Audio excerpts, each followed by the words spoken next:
instruções de Davi para Salomão.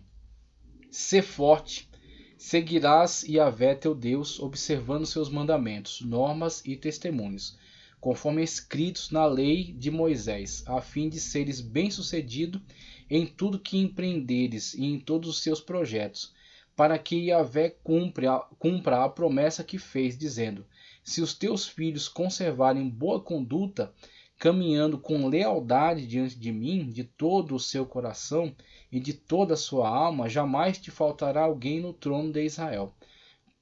Comentou sobre as atitudes de Joabe ao matar Abner e Amassa, né? Então Joabe havia eliminado tanto o anterior quanto o outro, né? O posterior líder militar das tribos do norte, o que era terrivelmente desfavorável para Davi, que sabia da instabilidade da aliança entre norte e sul e procurava sempre negociar de modo a que isso pudesse seguir em linha de continuidade e ele pudesse passar para seu sucessor. Então quase que Joabe põe tudo a perder, mas de fato foi possível então essa sucessão e Salomão assumiu então o reino sobre todo Israel, tá certo? E a morte de Adonias, que ousadamente se levantou para tentar se apoderar do trono sem ter sido para isso autorizado, tá ok? Eu quero trazer outra contribuição aqui, antes de dar uma sequência à nossa apostila. Eu quero trazer outra contribuição agora do livro Instituições de Israel. Instituições de Israel no Antigo Testamento, tá certo? De Roland Devaux. Instituições de Israel no Antigo Testamento. Sobre o que eu quero ler? Os ministros de Davi e Salomão.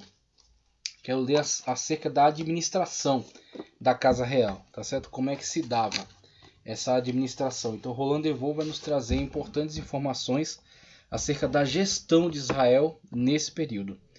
Página 157, os autos oficiais do rei, capítulo 8. Na administração do reino, o rei foi assistido por altos funcionários que residiam perto dele, ok? Que residiam perto dele, formavam seu governo e aí participavam, né, de toda a manutenção que era feita com arrecadação junto a toda a nação, como Samuel já havia alertado. Vocês querem um rei? Vai ser caro. Ele vai arrecadar de todos vocês para manter toda a corte, né, toda a aristocracia real, né? Então, sua família, né, seus descendentes, aqueles que se agregam a ele, seus funcionários, seus generais, seus conselheiros, todos aqueles que estão participando diretamente da casa real, tá? Isto é, eram seus ministros. Por um lado são seus servos, por um lado são os servos do rei, mas em relação ao povo são chefes, sarim. Mas em relação ao povo são chefes, sarim, né? E tem o nome de sua função, o título de encarregado de tal ou tal ofício, como nas demais cortes orientais. Suas atribuições são difíceis de definir. A Bíblia oferece somente um quadro incompleto dessa administração central. Vamos lá. Os ministros de Davi e Salomão. Possuímos duas listas de altos oficiais de Davi e uma dos de Salomão. Eles remontam certamente a documentos de arquivos que foram retocadas e seu texto deve ter sofrido alguma alteração. A primeira lista de 2 Samuel 8, 16 a 18, 1 de Crônicas 18, 14 a 17, vem depois da profecia de Natã e do resumo das vitórias de Davi, antes da grande história da sucessão ao trono. Ela apresenta, pois, o estado do reino definitivamente constituído. O comando militar está dividido entre Joabe, chefe do exército, e Benaia, chefe da guarda. Joabe, chefe do exército, e Benaia, chefe da guarda. Josafá é arauto. Seraías, Salsa em Crônica, é secretário. Zadok e Abiatar são sacerdotes. Mas acrescente-se ao final da lista que os filhos de Davi eram sacerdotes. A ordem em seu estado atual parece arbitrária. Chefe do exército, arautos, sacerdotes, chefe da guarda e finalmente os filhos de Davi. Joabe, Benaia, Zadok e Abiatar aparecem com as mesmas funções na história do reino. O arauto Josafá não desempenha nenhum papel, assim como os filhos de Davi, cuja menção é bem estranha. Não são dados seus nomes, indicação que parece essencial nesse gênero de documentos, e sua qualidade de sacerdote é enigmática. No máximo, pode-se imaginá-los como assistentes ou substitutos de seu pai nas funções sacerdotais, ocasionalmente desempenhadas pelo rei. O paralelo de 1 de Crônicas 18:17, e aí nós podemos imaginar que esses tais filhos de Davi, exercendo sacerdócio, seriam meio que representantes, como um deputado tem lá seu gabinete e muitos funcionários, né? Então alguns deles o representam aí em algumas missões, em alguns trabalhos externos, né? Então acredito eu que aqueles filhos que não estão diretamente envolvidos dentro do jogo político ou militar, que são peças-chave para a administração, são absorvidos com essas funções, né? Essas funções não tão importantes, né? Funções burocráticas, né? Meramente burocráticas. Então, o rei não comparecerá ao evento. Manda quem? O filho. Então vai o filho dele representar ele nos cultos, representar ele nos sacrifícios, representar ele nas festividades. Então, acredita-se que eles desempenhem esse tipo de função, somente para não ficarem totalmente ociosos, né? Para serem absorvidos em algum tipo de função. Os filhos de Davi eram os primeiros ao lado do rei. Aí temos a mesa do rei, né? Testemunha um escrúpulo levítico, mas não esclarece nada. Com relação aos dois sacerdotes titulares, o texto é incerto. A leitura do texto hebraico, Zadok, filho de Aitube, e Aimeleque, filho de Abiatar, deve pelo menos ser corrigido para e Abiatar, filho de Aimeleque, segundo o Siríaco. Primeiro livro de Samuel 22:20 e segundo livro de Samuel 20:25. E talvez até reconstituída assim, Zadok e Abiatar, filho de Aimeleque, filho de Aitube. Segundo o primeiro livro de Samuel 22:20. O que faria de Zadok um recém-chegado sem ascendência israelita. Essas questões serão tratadas em conexão com a história do sacerdócio.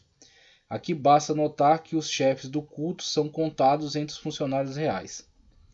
A segunda lista davídica, de segundo livro de Samuel 20, 23 a 26, sem paralelo em crônicas, encontra-se bem no fim da história do reinado de Davi. Compreende os mesmos nomes, mas em uma ordem mais lógica. Chefe do exército, da guarda, o arauto, o secretário, chamado aqui Sheia, ou Seva, e os sacerdotes. Entretanto, antes do arauto, põe-se Adorão, chefe da corveia. E ao final, substituem-se os filhos de Davi, sacerdotes, por Ira, o Jairita, sacerdote de Davi. A repetição de uma lista dos altos funcionários é justificada depois do retorno de Joabe ao posto do qual havia sido afastado, segundo o livro de Samuel 19:14, 20 e 22. E depois da repressão da revolta de Seba. É mais difícil justificar as novidades que ela apresenta. É duvidoso que Adorão, que ainda estará exercendo sua função depois da morte de Salomão, primeiro livro dos Reis 12:18, já estivesse sob Davi como superintendente da corveia, que parece ter sido instituída por Salomão, primeiro livro dos Reis 5:27, 9:15 também.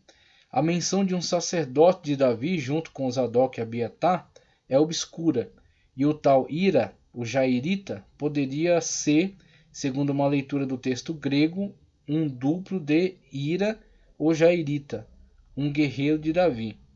Segundo o livro de Samuel 22:38. Não se exclui que a lista apresente verdadeiramente a situação administrativa ao final do reinado de Davi, mas também é possível que o texto seja o resultado de uma compilação posterior. A lista de Salomão, primeiro livro dos Reis 4, 1 ao 6, estabelece difíceis problemas de crítica textual e literária, que ainda não encontraram solução satisfatória. O exame dos testemunhos do texto e seu estudo interno sugerem a supressão do versículo 4 acerca de Benaia, Zadok e Abiatar, E a adição do versículo 6 da menção de Eliabe, filho de Joabe, como chefe do exército.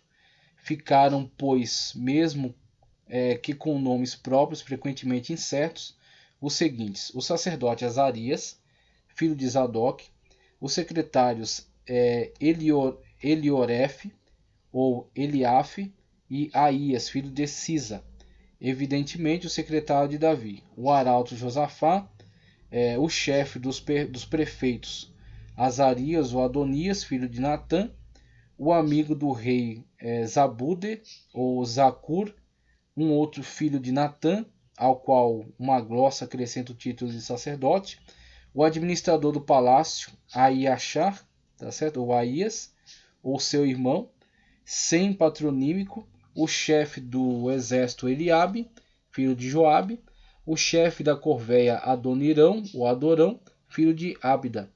É evidente a continuidade com a administração davídica. Salomão emprega o mesmo arauto que seu pai, o filho de um dos seus sacerdotes, os dois filhos de seu secretário, o filho do chefe de seu exército, pelo menos 2 filhos do profeta Natã, que aconselhou Davi e favoreceu a subida de Salomão ao trono. No conjunto, trata-se de uma nova gestão que sobe ao poder, e isso prova que a lista não procede do começo do reinado de Salomão. Uma confirmação disso é a aparição de novos cargos. Há um chefe dos prefeitos, o qual supõe a organização descrita em 1º livro dos Reis 4, 7 a 19, e um chefe da corveia, cuja instituição é registrada em 1º livro dos Reis 5, 27, com a reserva feita anteriormente a respeito da segunda lista davídica. Podemos notar também que os nomes de alguns desses altos oficiais ou de seus pais não são israelitas, o que desconcertou os copistas ou os tradutores. Adorão tem um nome fenício, assim como seu pai Abda. Os nomes de Cisa ou Salsa e seu filho Elioref ou Eliafe podem ser egípcios ou ritas. De fato, é normal que o jovem reino israelita tenha recrutado parte de seus funcionários nos países vizinhos que possuíam uma tradição administrativa. Para sua própria organização, precisou buscar modelos no estrangeiro. O estudo de certos cargos manifestará influências de instituições egípcias, sem que se possa decidir com certeza se tais influências foram exercidas diretamente ou por intermédio dos estados cananeus que Israel suplantara. Uma influência direta parece mais provável, já que os reinos de Davi e Salomão exerceram em muitos os estreitos quadros das pequenas cidades-estados de Canaã.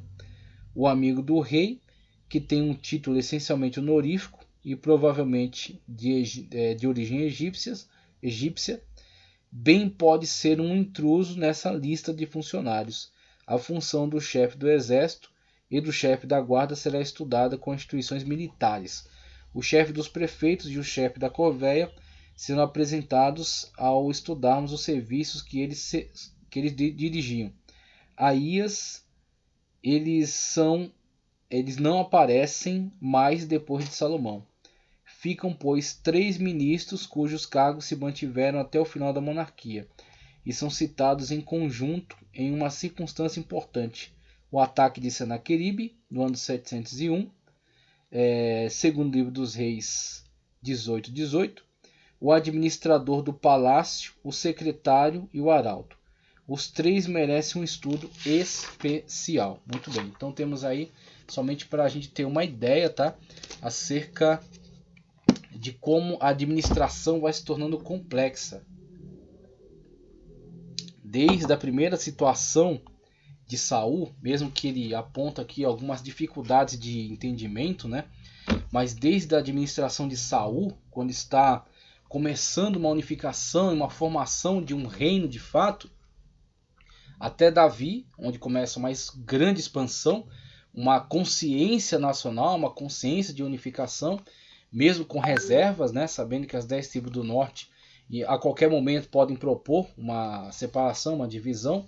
Davi sabe lidar bem com isso. Passa a sucessão para Salomão, passa para Salomão um reino unificado de fato, tá certo? E um reino em ascensão, em franca ascensão.